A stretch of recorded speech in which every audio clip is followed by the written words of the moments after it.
இங்கே அருகாமையிலே இந்த மாநாடு நடக்கின்ற காரணத்தினாலே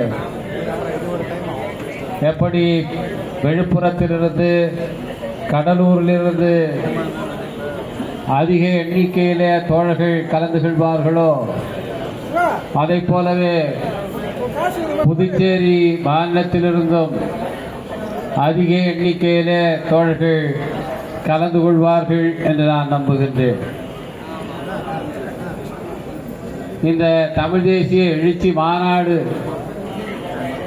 ஒரு முக்கியமான வரலாற்று தருணத்தில் நடத்தப்பட இருக்கின்றது.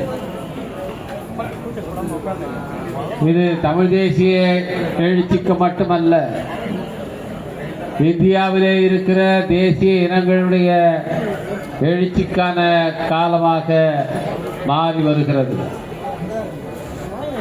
ஒன்றிய அரசு இந்தியாவிலே இருக்கிற தேசிய இனங்களுடைய உரிமைகளை எல்லாம் பறிக்கின்ற நசுக்குகின்ற அரசாக இருக்கிறது. தேசிய இனங்களுடைய மொழி உரிமைகள் மறுக்கப்படுகின்றன. அவர்களுடைய பொருளாதார தற்சார்பு இன்றைக்கு மறுக்கப்படுகிறது. தேசிய இனங்கள் முன் எப்போதும் இல்லாத அளவுக்கு அடையாள அழிப்புக்கு ஆளாகி வருகின்றன. அவருடைய அடையாளங்கள் அழிக்கப்பட்டு எல்லோர் மீதும் இந்தியா என்கிற அடையாளம் இன்றைக்கு சுமத்தப்படுகிறது. வடகிழக்கு மாநிலங்களிலே இருக்கிற மக்களாக இருந்தாலும் அல்லது தென் மாநிலங்களிலே இருக்கின்ற மக்களாக இருந்தாலும் அவருடைய உரிமைகள் எப்படியெல்லாம் பறிக்கப்படுகின்றன என்பதை ஒவ்வொரு நாளும் நாம் பார்த்து கொண்டிருக்கிறோம். அண்மையிலே புதுச்சேரி தோழர்கள் ஒரு ஆர்ப்பாட்டத்தை ஒருங்கிணைத்திருந்தார்கள். இங்கே இருக்கின்ற புதுச்சேரி மாநில அரசு இந்திய ஒன்றிய அரசினுடைய உத்தரவுக்கு கீழ்ப்படிந்து மும்மொழி கொள்கையை ஏற்றுக்கொண்டது. இதுவரை இருந்த பிரெஞ்சு மொழி நீக்கப்பட்டு அந்த இடத்திலே ஹிந்தி அல்லது சமஸ்கிருதம் தான் கற்பிக்கப்பட வேண்டும் என்ற உத்தரவு இன்றைக்கு செயல்படுத்தப்படுகிறது என்பதை கண்டித்து அந்த ஆர்ப்பாட்டம் ஒருங்கிணைக்கப்பட்டது. புதுச்சேரி ஒரு யூனியன் பிரதேசமாக இருந்தாலும் இங்கே பல மொழி பேசுகிற மக்கள், பல மாநிலங்களைச் சேர்ந்த மக்கள் இருந்தாலும் இந்த மாநிலத்துடைய தனித்தன்மைகளும் இன்றைக்கு அழிக்கப்படுகின்றன. அதற்காக குரல் கொடுப்பவர்கள் நசுக்கப்படுகிறார்கள். தமிழ்நாட்டிலும் இதே நிலைதான். இன்னும் சொல்ல போனால் தமிழ்நாட்டுடைய நிலை இன்னும் மோசமாக இருக்கிறது. இத்தகைய ஒரு சூழலிலே தான் தமிழ் தேசிய எழுச்சி மாநாட்டை நம்முடைய தலைவர் அவர்கள் அறிவித்திருக்கின்றார்கள்.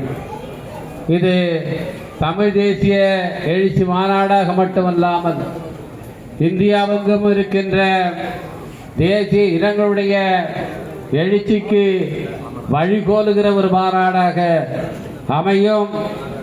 அதற்கான அந்த வழிகாட்டுதலை, அதற்கான திசை வழியை தீர்மானிப்பவராக நம்முடைய தலைவர் எழுச்சி தமிழர் திகழ்வார் என்பதை அந்த மாநாட்டினுடைய வெற்றி உறுதிப்படும். இதுவரை விடுதலை சிறுத்தைகள் கட்சி ஒருங்கிணைத்த மாநாடுகள் எல்லாமே இந்தியாவினுடைய பிற மாநிலங்களிலே வசிப்பவர்களுக்கு வழிகாட்டுதலாகத்தான் இருந்திருக்கிறது. இன்னும் சொல்ல போனால் எந்த ஒரு அரசியல் கட்சியும் முன்னுணராத பல பிரச்சனைகளை நாம் கையில் எடுத்திருக்கின்றோம். அவற்றை முன்கூட்டியே நாம் சுட்டிக்காட்டி இருக்கின்றோம். அதற்கு பிறகுதான் அது இங்கே மற்ற அரசியல் கட்சிகள் பேசுகிற விஷயமாக மாறி இருக்கிறது. தொகுதி மறுசீரமைப்பு பிரச்சனையாக இருந்தாலும் சரி, அல்லது சிறப்பு வாக்காளர் பட்டியல் திருத்தம் என்று சொல்ல பெறுகின்ற இன்னைக்கு வாக்குரிமை பறிப்பு நடவடிக்கையாக இருந்தாலும் சரி, அதை முன்கூட்டியே உணர்ந்து இதற்காக குரல் எழுப்பியது மட்டுமல்லாமல் உச்ச நீதிமன்றம் வரை சென்று அதற்காக வழக்காடிய கட்சி விடுதலை சிறுத்தைகள் தான்.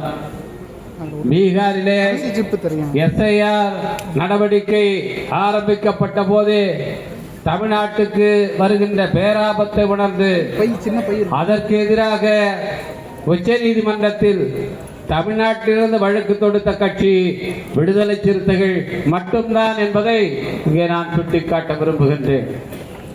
இன்றைக்கு தமிழ் தேசியம் என்று நாம் பேசுகிற நேரத்தில் இந்திய தேசியத்துக்கு எதிர்நிலையிலே வைத்து இந்த தமிழ் தேசியம் புரிந்து கொள்ளப்படும். இப்படி தமிழ் தேசியத்தை பேசுகிற கட்சிகள், இயக்கங்கள் தமிழ்நாட்டிலே ஏராளமாக இருக்கின்றன. அவற்றுடைய பிரிவுகள் புதுச்சேரியிலும் இருக்கிறார்கள். ஆனால் அந்த கட்சிகள், இயக்கங்கள் பேசுவதற்கும் விடுதலை சிறுத்தைகள் கட்சி முன்வைக்கிற தமிழ் தேசியத்திற்கும் அடிப்படையிலே ஒரு வேறுபாடு இருக்கிறது. அந்த வேறுபாடு என்ன என்றால், நாம் முன்னெடுப்பது அரசியல் தேசியம், பொலிட்டிக்கல் நேஷனலிசம். அவர்கள் எல்லாம் பேசுவது பண்பாட்டு தேசியம், கல்ச்சுரல் நேஷனலிசம். இந்த தேசியமாக மாறிவிட்டது. இப்போது மட்டுமல்ல, இந்திய தேசியம் உருவான காலத்திலிருந்து பிரிட்டிஷ்காரர்களை வெளியேற்றி இந்தியாவுக்கு விடுதலை வேண்டும் என்று போராடுகிற நேரத்திலேயே 19ஆம் நூற்றாண்டிலேயே இதற்கான விலை போடப்பட்டது. அப்போதிருந்தே இந்திய தேசியம் என்பது இந்து மதம் என்று சொன்னால் அந்த வர்ணாசிரம தர்மத்தை உயர்த்தி பிடிக்கின்ற சனாதன மதத்தின் உள்ளீடுகளை கொண்டதாகத்தான் இருந்தது. அன்றைக்கே பலரும் அதை அப்படித்தான் பொருளுரைத்தார்கள். ஆரிய சமாஜம் என்று ஒரு அமைப்பு உருவாக்கப்பட்டு அன்றைக்கு இந்திய தேசியம் என்று பேசியவர்களிலிருந்து நாங்கள் வேறுபடுகிறோம் என்று சொன்ன போதும் கூட அவர்களும் உள்ளடக்கத்தில் பெரிய அளவில் வேறுபட்டு விடவில்லை. அவர்களுடைய அடிப்படை ஆரிய மேலாதிக்கத்தை ஏற்றுக்கொள்வதாகத்தான் இருந்தது. அப்படி இருக்கின்ற நேரத்தில் அதற்கு எதிர்நிலையிலே புரட்சி அம்பேத்கர் அவர்களும், தமிழ்நாட்டிலே பகுத்தறிவு பகலவன் பெரியார் அவர்களும் மாநில உரிமைகள், சிறுபான்மையினர் உரிமைகள் என்று தங்களுடைய கோரிக்கைகளை, வாதங்களை முன்வைத்தார்கள். அன்றைக்கு இந்திய தேசியத்தை மறுத்து பேசியவர்களாக இவர்கள் இருந்தார்கள்.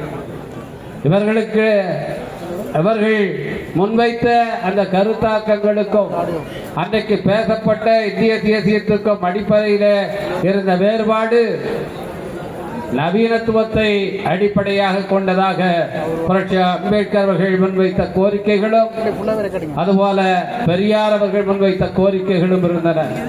இந்த நவீனத்துவம் என்றால் என்ன என்று பார்த்தோமானால், நவீனத்துவம் என்பது மேற்கத்திய நாடுகளிலே, ஐரோப்பிய நாடுகளிலே உருவான போது அது அடிப்படையில் சமத்துவத்தை முன்மொழிந்ததாக இருந்தது. சமத்துவம் என்பதுதான் அதன் அடிப்படை அம்சம். புரட்சி அம்பேத்கர் வைத்த கோரிக்கைகளாக இருந்தாலும், அவர் முன்னெடுத்த கருத்தியலாக இருந்தாலும், பகுத்தறிவு பகலவன் பெரியார் அவர்கள் முன்னெடுத்த கருத்தியலாக இருந்தாலும், அவற்றுக்கு அடிப்படையாக அமைந்தவை சமத்துவம் என்பதுதான். எனவே பண்பாட்டு அடிப்படையில் நாமெல்லாம் இந்துக்கள், நாமெல்லாம் ஒரே மதத்தை சேர்ந்தவர்கள், எனவே நாமெல்லாம் ஒன்றுதான், வேறு பிரச்சனைகளை பற்றி நாம் இப்பொழுது பேசக்கூடாது என்று சொல்லுகிறவர்கள் அதற்கு எதிர்நிலையிலே இங்கே இருக்கின்ற சிறுபான்மையினரை எதிரிகளாக கட்டமைக்கிறார்கள். அன்றைக்கும் அப்படித்தான் செய்தார்கள். இஸ்லாமியர்களை எதிரிகளாக கட்டமைத்தார்கள். பிரிட்டிஷ்காரர்களை எதிர்த்து போராடுகிற அந்த நேரத்திலேயே கூட இஸ்லாமியர்களை எதிரிகளாக கட்டமைத்தார்கள். அதற்காக உருவாக்கப்பட்ட அந்த பாடல் தான் வந்தே மாதரம் பாடல். இன்றைக்கு ஒன்றிய பாரதிய ஜனதா கட்சி அரசு வந்தே மாதரம் பாடலை கட்டாயமாக பாடியே ஆக வேண்டும். அவ்வாறு பாடாவிட்டால் 3 ஆண்டுகள் சிறை தண்டனை என்கின்ற சட்ட திருத்தத்தை பாராளுமன்றத்திலே கொண்டு வர இருக்கிறது. அவர்கள் எப்படி 20ஆம் நூற்றாண்டு துவக்கத்திலே இங்கே வந்தே மாதரம் பாடலை முன்வைத்து இஸ்லாமியர்களுக்கு எதிரான ஒரு மனநிலை உருவாக்கப்பட்டதோ அதே போன்ற மனநிலையை இன்றைக்கு உருவாக்க பார்க்கிறார்கள். அதன் மூலமாக இந்துக்களை ஓரணியில் திரட்டிக் கொள்ளலாம் என்று நினைக்கிறார்கள்.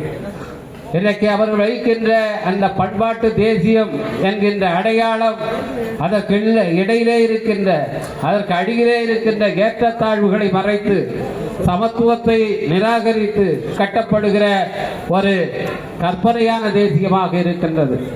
அதற்கு மாற்றாக தமிழ் தேசியம் என்று பேசுகிறவர்களும் கூட தமிழர்கள் அனைவரும் நாம் எல்லாம் தமிழ் மொழியை பேசுகிறோம். தமிழ்நாடு என்கிற ஒன்றுபட்ட ஒரு நிலப்பகுதியிலே வாழ்கிறோம். நாமெல்லாம் ஒன்றுதான் என்று சொல்லிக்கொண்டே இங்கே இருக்கிற சாதிய ஏற்றத்தாழ்வுகளை பாலின ஏற்றத்தாழ்வுகளை மூடி மறைக்கிறார்கள். அவற்றை முக்கியத்துவம் இல்லாத பிரச்சனைகளாக ஒதுக்கி தள்ளுகிறார்கள். இந்த நிலையிலே இன்றைக்கு இந்து தேசியமாக மாறி இருக்கிற இந்திய தேசியத்துக்கு எதிரான ஒரு நிலைப்பாடாக தமிழ் தேசியம் கட்டமைக்கப்பட வேண்டும் என்றால் இது சமத்துவத்தை உள்ளீடாக கொண்ட அரசியல் தேசியமாக பொலிட்டிக்கல் நேஷனலிசமாக இருக்க வேண்டுமே ஒழிய இதுவும் இன்னொரு பண்பாட்டு தேசியமாக தமிழ் மொழி தமிழ் பண்பாடு என்பதை மட்டுமே முன்னெடுக்கிற அதை மட்டுமே உயர்த்தி பிடிக்கிற தேசியமாக இருக்க முடியாது. அதனால்தான் நம்முடைய தலைவர் எழுச்சி தமிழர் அவர்கள் இந்த இயக்கத்தை உருவாக்குகிற நேரத்திலேயே சாதி ஒழிப்பே தமிழ் தேசிய விடுதலை என்கின்ற முழக்கத்தை முன்வைத்தார்கள். அதைத்தான் இன்றைக்கு புதுப்பிக்கின்றோம். அதைத்தான் அனைவருக்கும் எடுத்துச் சொல்லுகிற ஒரு மாநாடாக இந்த மாநாட்டை நாம் நடத்த இருக்கின்றோம்.